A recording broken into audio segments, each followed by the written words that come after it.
Hello and welcome to Mindset Shifts and the What Ifs. I am your host, Lauren Lefkowitz. I'm also your special guest and your surprise guest because I don't have guests on this show usually, although maybe I should.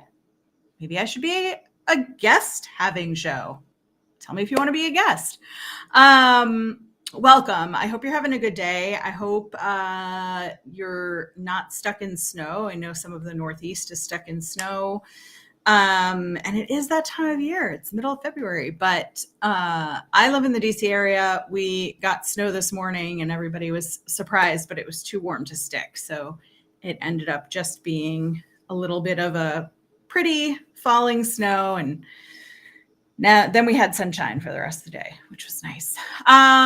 If you're joining on LinkedIn or Facebook or YouTube, feel free to comment, ask your questions, tell me what you're thinking, tell me how your day is, tell me what you had for breakfast, tell me your dog's name. Everything is welcome here. And this is just sort of a casual chat about our mindset, where we are, how we default, and all of the what ifs that come up in our head about our careers, our lives as a result of our careers, how things do go, how things could go. And so here we are at Mindset Shifts and the What Ifs. And if you don't know me, if you're joining for the first time, I'm Lauren Lefkowitz. I'm an executive coach, and I work with workaholics, people pleasers, bad boundary setters, people who don't know why they don't love their careers anymore, but they find that they've been in a career for 10 or 15 or 20 or 30 years, and they loved their career at one point and they loved all the opportunity, and now it all feels like kind of burdensome and awful. And so I help people figure out what's wrong. I help people figure out why they've fallen out of love with their careers, how they have settled into this trap. I believe firmly that fine is a trap. It's the thing we say when we need to be okay, because we've got stuff to do. We have responsibilities. We have money to earn. We have families to take care of, or dogs or cats or birds or lizards to take care of, and ourselves. And so we have to be fine, because the other choice is admitting we're miserable and doing those careers anyway, because we feel like that's what we are now stuck with. So I work with people who are executives, emerging executives, who are ready to break this trap of saying, I'm fine, it's fine, this is just how it is, and actually want to fall back in love with their careers. And whether that is through boundary setting, or through finding what is exciting in your jobs, or finding another job inside the company you work for, going out on your own, or finding a higher level job and finally saying, I'm worth more. I'm ready to be the full C-suite leader that I'm meant to be. And I don't want to keep being not confident enough to go for it and go after it.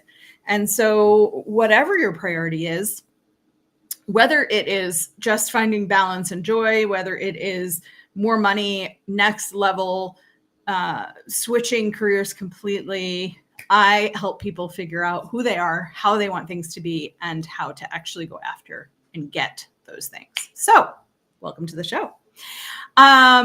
If you haven't been here before, you may not know, we have a fun little game for me. Really, I'm just here to entertain myself, where I will spin a wheel, and whatever topic comes up is the topic that we're going to talk about tonight. So I'm going to share my screen with you and pull up this wheel, and give us an opportunity to see together what our topic will be for tonight.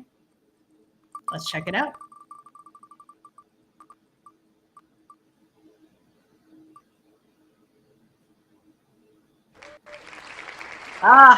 Yes. Falling out of love with your career. I was just talking about that in my introduction. So let's talk about falling out of love with your career. And if you are hopping in now, if you are just finding me, we are talking about mindset shifts and the what ifs, and specifically tonight, the topic of falling out of love with your career. And this always, I think, feels like a real surprise to people that they can fall out of love with their career, because we hear about people finding themselves on the early side of their careers, right? Like you graduate from high school or college or trade school or whatever form of education or certification you go through. And then we have some time, it feels like, to find this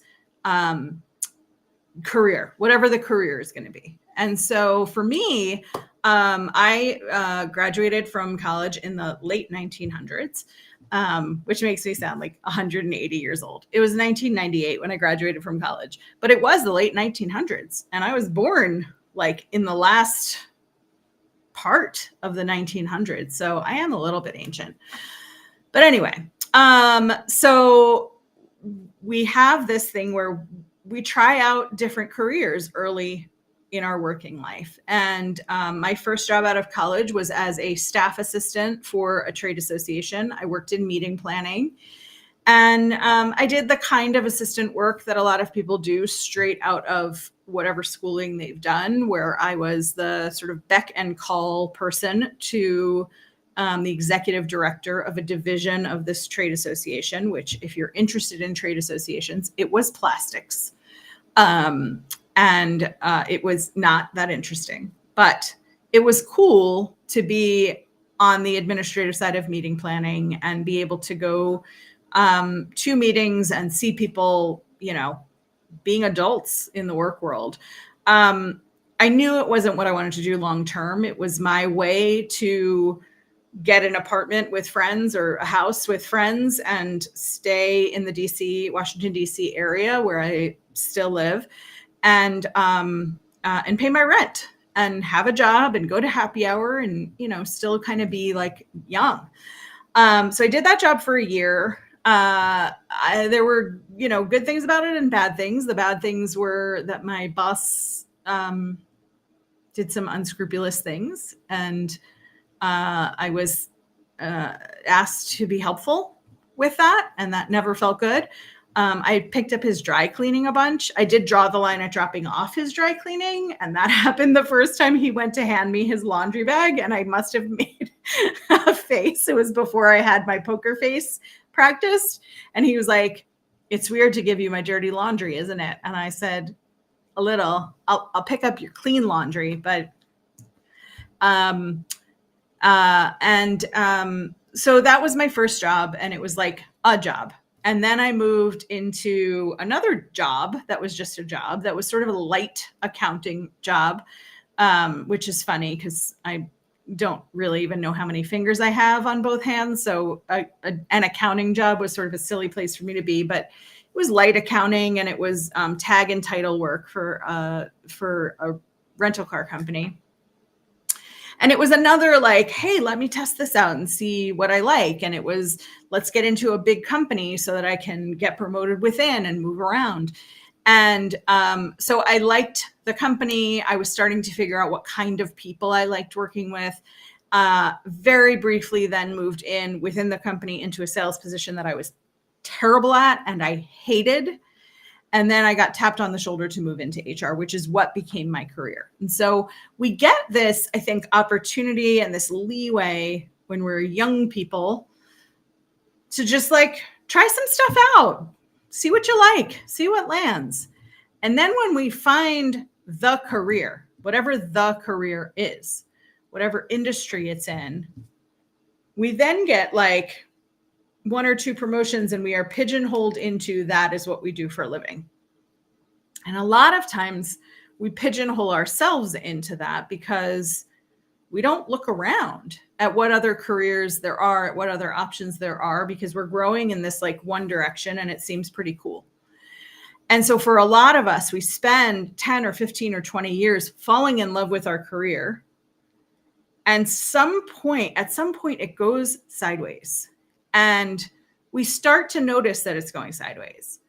I noticed it about halfway through. I was in HR for 20 years, and I noticed it about 10 years in that I wasn't enjoying it as much as I used to, that I was working more hours than I felt comfortable working. that I kept raising my hand to find like new things to be interested in. And what I was getting in return was that I got to work with different teams. I got asked by the parent company of the company I worked with to partner with them on some stuff. So there was like flattery being thrown at me and acknowledgement that I did good work and that I was wanted on all of these teams. And for me, that was really satisfying and really encouraging. And so I started riding on this wave of being excited that I was good at things and being asked to be in the room where it happens, to pull a Hamilton quote out, but to be in the room while things were going on, to be asked to lead a project for a parent company, which was like unheard of for a subsidiary company, to be asked to lead project groups, to be acknowledged for the things that I was doing well, was really flattering and really satisfying, and was getting steady enough salary increases. I left that company after about 9 years to move into a VP of HR job. And that was sort of my ultimate goal, was I wanted to be on the executive team, on the leadership team. And even better, the job that I was offered was to launch an HR department from scratch. So it was like all mine. I got to like build the recipes and cook all of the meals, so to speak. And when I came in on that very first day, the CEO said to me, "We're not even really sure what HR is supposed to do, but we're counting on you to know. Go for it." And that to me was like the coolest. And it was cool for about a year while I was working 80 to 100 hours a week. And then I didn't want to do it anymore. And I was now, more than 15 years, 16 or so years, 17 years maybe into my HR career. And I didn't want to do it anymore. But like, what else was I going to do? I already had my career. And that, I think, is the shift for a lot of us, is we have taken the dive so deeply into our careers in 10 or 15 or 25 or 35 years that we can't see what else we might be good at. Never mind that I had no acknowledgement for myself that I had interim managed basically every department during my career. So probably I could have just become a CEO of a small to medium-sized company, but it didn't occur to me. What occurred to me was, I'm an HR professional. That's the core career. That's the thing I'm good at. So I should just be fine with it. And that for me is like the end all. When you start saying that you're fine, when you start saying your career is fine, when you start calculating how many more years until you can retire from this career, but you have to convince yourself it's fine, because if it's not fine, it's terrible. And you don't really want to work in terrible for another 25 years. You want things to be fine. What ends up happening, though, is you don't know how to back out of what you've got, right? So what I had built was an 80 to 100 hour work week in HR, always interim managing something, always invited into the room for important meetings, which had been flattering and then shifted to resentful. And I didn't know how to back out of anything, because I was worried, in my warped way, that if I said no to anything, I would appear uncooperative, I would appear lazy, I would appear like I didn't really want to be part of the team, like I really didn't want to give it my all. And most of the time I came out with like a smile on my face and like, well, I've got it. Our team's got it. We'll take care of it.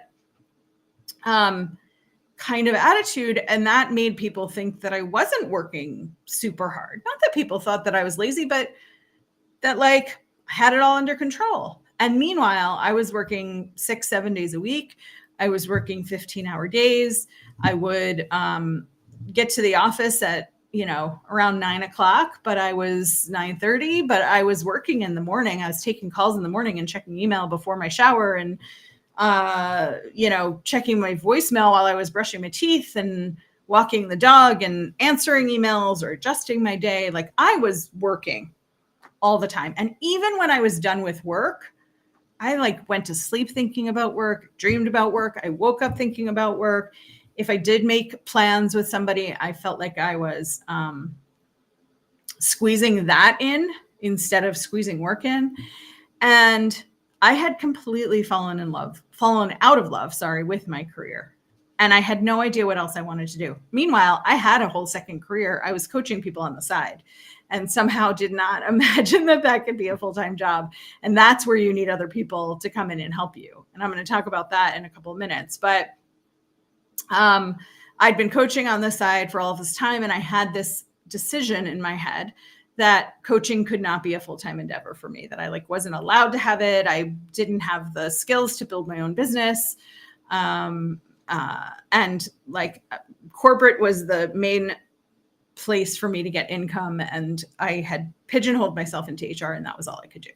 This is what I see in the clients that I work with, is that they come to me and they decide they have been in the customer success department or, creative work or pharmaceutical sales or data analysis or, you name it. I've worked across nearly every industry, either in my corporate work or in my coaching work. And that's it. That's the thing you chose. That's what you get. You've already gotten what you can get.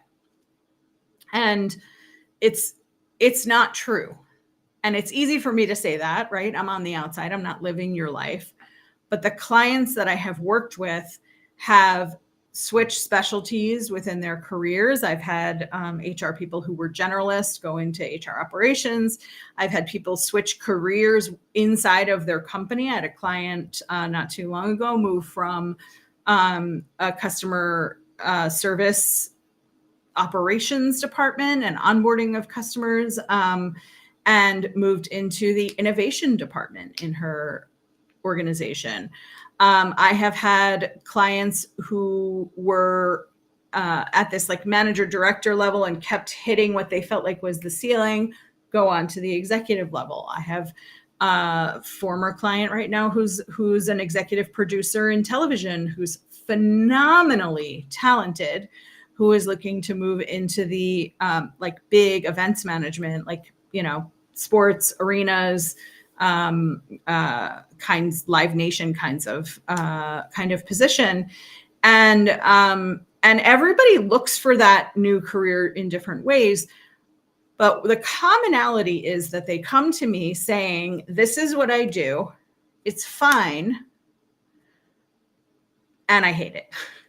And often the first time that anybody says that they're not fine is when they come and talk to me about it, because I'm a safe place to come and say, I've committed X number of years to this career and I don't want to do it anymore. And the way that I work with people is to help them figure out, like, what brought you into that? What pieces have you enjoyed in the past? What pieces do you currently enjoy? And I help them figure out, is it the job?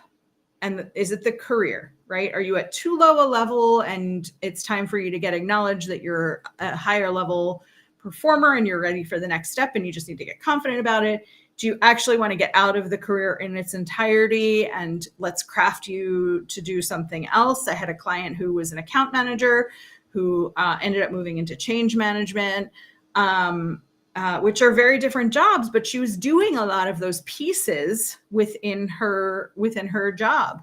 And figuring out, like, what, no matter how old you are, what do you want to be when you grow up? How do you want things to be? If it's not the job or the career, is it the boss who is so toxic that you just have to get out of that place? Is it the environment that, like, everybody who works there works these crazy kinds of hours?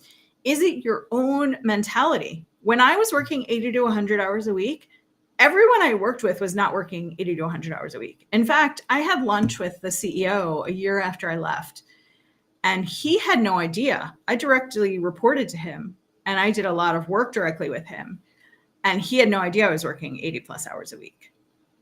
So sometimes we hide it because we don't want people to know that it's hard, and we want to look good.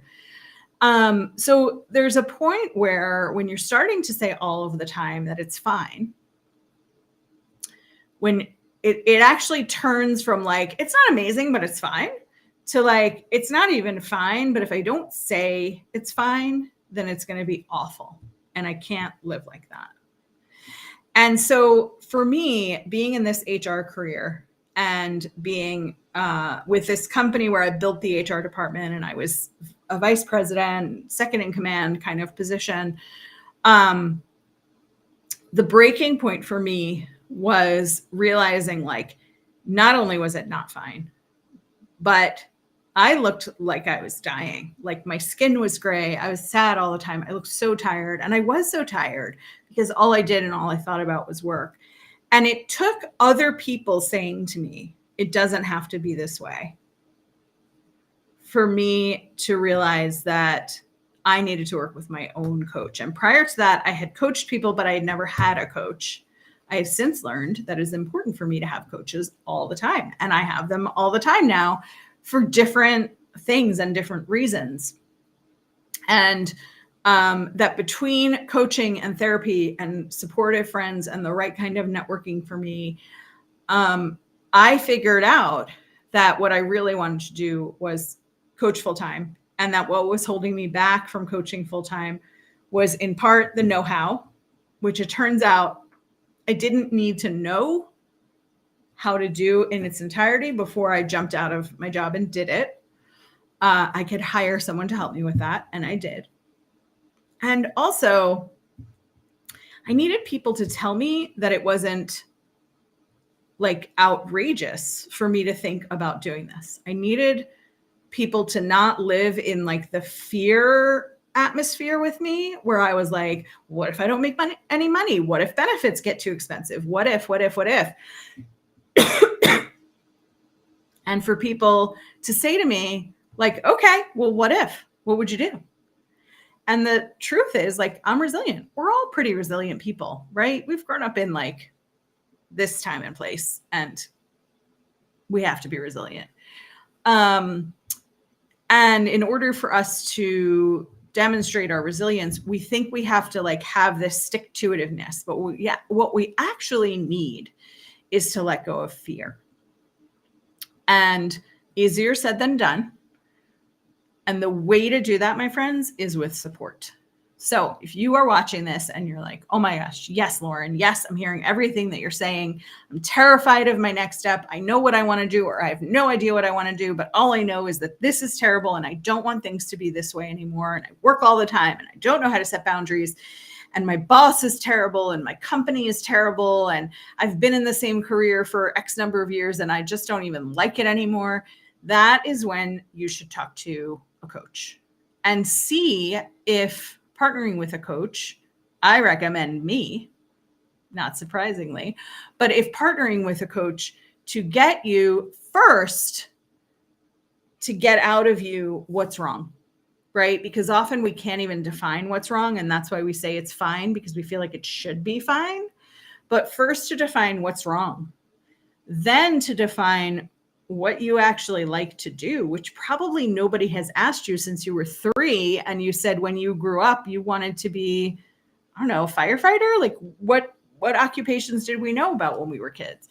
And to like have someone really sitting with you and being in your corner, being your person to help you sort through what you actually want out of your career and subsequently your life, because your life impacts your career impacts your life, and you deserve to find joy freaking everywhere. So whether or not you reach out to me, I'm in your corner. I'm rooting for you.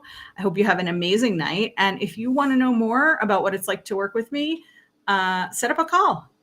You can set up a call from my About section in my LinkedIn profile, or send me a DM on whatever platform you're finding me on. And I would love to chat with you. Thanks for joining. I will be here every Tuesday at 7:05 p.m. Eastern with Mindset Shifts and the What Ifs. And we'll see what our next topic will be when we come back next week. Have a great night.